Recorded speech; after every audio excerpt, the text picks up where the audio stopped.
let's go ahead. Let's go ahead. And I'm gonna you record this too. I'm gonna turn on my recorder. All right, we're gonna do the little inception right now. Because as we do this, and I'll. Ooh, there's fancy mics. Yeah, I've got 2 mics here. We'll sit in the chair. Try to hold it. Yeah. Yeah, sure. Try to. Wow. So. I don't want to give away your content, so let's keep this one. And then I'll give you some exclusives for yours. Yeah. So here's the first question. All right. This is a real interesting one. All right.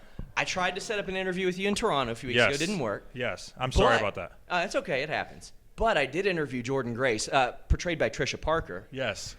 Okay. All right. And here's the thing. She goes, well, how are you going to interview him? And I'm like, well, he's in Toronto. And she goes, no, he's not. He's in the UK. Yeah. I was in England, yeah. But you told me you were in Toronto. No, that's where I live. It's near Toronto. Oh, see, there was some confusion. Yeah. Sorry. That's a hard-hitting question? Yes. Oh, no, that's not hard at all. I thought I was going to catch you lying to Jordan Grace, portrayed by Trisha Parker. I thought like I was catching you. No, I was actually in the UK. Okay. For Southside Wrestling. See, yeah. because like I even showed her like you. I was like, listen, look at this. He's in Canada right now. Yeah, because she sent me a message about it too. She's like, hey, are you supposed to do this interview? And I was like, I think we set something up, but I'm in England. I'm not in Toronto right now. Now, see, I think the wires got crossed because I was like, where are you? Like, where are you? I think maybe you thought I meant where are you located. Well, no, because I actually did. I'm gonna stop filming on mine. I'm sorry. Sure, you guys can sure. do your thing. Yeah. I wanted to do it during the week, I think, because I had 2 shows in Toronto for the SummerSlam weekend, Wednesday and Thursday. Yeah. So I was there, but on the Friday morning, I flew out to England. Oh, so you were there Thursday and Friday? Wednesday, Thursday, I wrestled in Toronto, and then Friday. Were you at Midtown, the event theater? The Smash shows? No. Okay. No. They won't book me. Really? Why not? Because I won't work for them. Why? Why is that? Just like personal grudges and stuff. Really? Yeah, it's just you not... beefing with Sebastian Suave? What's going on here? No, he's not worth beefing with, so that's why I'm just like... Really? Yeah. So it's just something I just avoid. I don't wrestle in Canada very often. Just for myself. Alpha One Wrestling, check it out. That's interesting. See, I didn't know all this. They were very accommodating to me. I'm sure. Yeah. Because you give them good press. And, of course, yeah. Yeah. Everyone's accommodating when you can give them something in return. Well, not everybody. I've dealt with some PR people that got mad that one of our writers, who only has like 1,000 Twitter followers, interviewed one of their people with like 400. And they're like, WWE wouldn't want you to do that. And I'm like, they'd probably be stoked if we did that, if your people couldn't get your face on a screen at all. Like, we've had some people. Not Impact, though. Sure. Okay. Not Impact. Impact's been all right? Ross is really good to us. Yeah. There are sometimes I'll get hey, there's no availability. And I'm like, damn it. But there are some companies that will just be like, no, we don't want to get press for our people that have nobody knows exists. Well, okay, so my thing is, let's say the company might have a big following and they think that they're doing it all themselves. Yeah. Why not have your wrestlers, because I'm assuming it's not WWE. Yeah.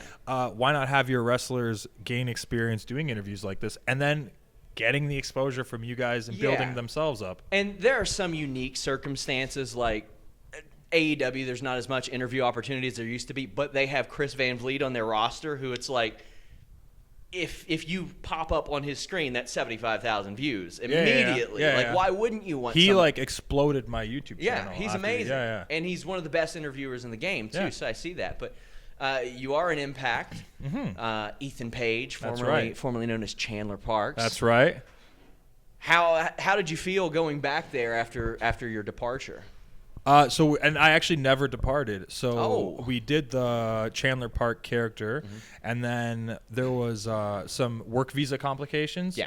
And all it was the denial, or the process got denied so many times they had to keep resubmitting and adding more paperwork in. I don't know, it's all legal mumbo jumbo. I mean, that stuff's fast. I mean, that's stuff that a lot of wrestling fans are kind of learning about especially now, with the POC stuff that just happened and the Dragon Gate USA guys during Mania weekend, for the wrestlers to work in America, it's literally the hardest country to get the paperwork for. The OWE, I think the president, man, he was not happy about that stuff. He was going off on the president and everybody that he could about the fact that they couldn't get their visas for I think Vegas or whatever that may be. And really, admittedly, I was early into covering things when it happened to Speedball Mike Bailey. That was when it was like, Oh, okay. That's some stuff you have to watch out for. Yeah, so it happened to him, and it happened to him after it happened to Sleazia Sparks, who was doing Ring of Honor at the time and was like a big part of my act in America. So she got banned for 5 years. Then the same thing happened to Mike Bailey. And then Josh Alexander and I actually got flagged. So for about 2 years of my career working in America, I would get pulled into the border every time I crossed without fail because it was like marked on my passport. You need to pull this guy in. It got to a point where I was crossing every week to do bookings, and I'd have to tell them what I'm doing. But some of the border guards, because they see the record of your entries into America, they literally were like, look, dude, I'm so sorry. I have to send you in. And that was the point where I was like, okay, I think I'm fine at least crossing the border. They're acknowledging the fact that I'm allowed to do this. Yeah. Then when the visa paperwork actually came in, that kind of changed the game for me. But yeah, that stuff's fascinating to me. Like I had someone who worked Australia who would come over here and they would tell me like, well, I can't do this. I can only volunteer. I can only do this. Yeah. And then maybe they can sponsor my visa. We spoke about Impact. Admittedly, I thought when AEW launched, I thought maybe Impact might be a victim of that. It seems like they're not. They're growing. They've signed to Neil Dashwood. Yeah. We've even heard about them like financially reimbursing the wrestlers even better. I mean, there are squabbles here and there, but it seems like they're growing and getting stronger. Some other companies maybe not experiencing that same fortune. How do you think the landscape is changing in wrestling from that perspective with AEW around and some of that? Well, I think, like, I was saying this yesterday in an interview I did with Killer Cross, and I, like, kind of figured it would get, like, weird reactions online because I'm currently on the roster with Impact, and Cross is in, like, limbo. Yeah. And we were joking around about how, like, like, right now he asked for his release. It's public. He's talked about it. So I'm not, like, breaking news or anything or stirring the pot. But we were joking around about how, like, originally there was, like, an unwritten rule backstage. It was like, look, like, we had meetings about it. And it's like, if you don't want to be here, just let us know and we'll let you go. Yeah. That's not a rule anymore because the landscape of wrestling has changed drastically. Categorically, yeah. And it's like, if you don't want to be here, kind of too bad because we need as many stars as we can. Yeah. And, like, that's not what they're saying. I'm not putting words in their mouth at all. But it's also a business, and, like, sure, we're in competition now with so many more companies. It's just like, yeah, we can't lose big name stars like that. And we can't just be letting guys out of the And Cross is a name that's exploded over the especially recently, yeah. Yeah, and he's a very versatile guy. He's done the Bloodsport thing. He did the Natural Born Killers shows, and he's great on the mic. Which are blowing up, yeah. Great on the mic. Yeah. Oh, yeah, and he's a versatile guy because if he didn't want you to know that he had a shoot background, you would never know it based on like how he wrestles. He's able to transition. I had asked you on a media call about how one time where like you keep like an X Division style almost. I try. Yeah. And one of the most unique hybrid moves of that body slam off the top rope. I love that. Thanks. It's like a concept that it's like, okay, why didn't people do that before? I actually stole it. Did you? Yeah, I mean, maybe my memory is different and it might have been a different move or different wrestlers, but I'm 99% sure this was at a IW Mid-South show before they even started blowing up with Colt Cabana versus CM Punk, and I'm pretty sure they did a body slam off the top. That's awesome. I wasn't even a wrestler yet. I was just watching music videos with my friend in elementary school at the time, and it just stuck with me because I was like, it's the most basic move of all time, but they brought it to like the ultimate level. So now I've been trying to like change my move set to be the most basic moves in wrestling. Like I do a backbreaker, that's one of my moves, but I try and spin over 360 degrees. That's great. Just so it looks like it's like, oh, he's the best at doing that basic ass wrestling move. And same with the body slam off the top or the power bomb. I'll just try and launch the guy as high as possible. Yeah, you see people like they get creative with simplicity. And that's what I'm trying to do. Yeah. Yeah, there's an art to that, and I think that works because the first time I saw that, I was like, man, that just sticks. Mm-hmm. That works. Do you remember the first time you did that? I want to say the first time I ever did it. Maybe a first time I ever did it on a show that people would see was, I think, at Evolve with Darby Allin. Okay. Yeah. I was going to say, was the person who took it like, well, let me see about this, but if it's Darby Allin. Yeah. No, what kind of a bump am I You know what? taking? Maybe I tried it on a couple indies first before that, but yeah, that would be the first one where I remember seeing a photo taken of it and like I was holding him up and like you see the whole ring and it's like, oh damn. And that was many years ago and I've been trying to do it as much as possible ever since. So Impact, you're still working some other dates too. Why is it you don't work Canada that much? One thing is a money thing with sorry to get too inside baseball here with my real life, but the American dollar is so strong right now. Yeah. So for me, let's just say today I got paid $500 to wrestle in America. That's almost $700 for me.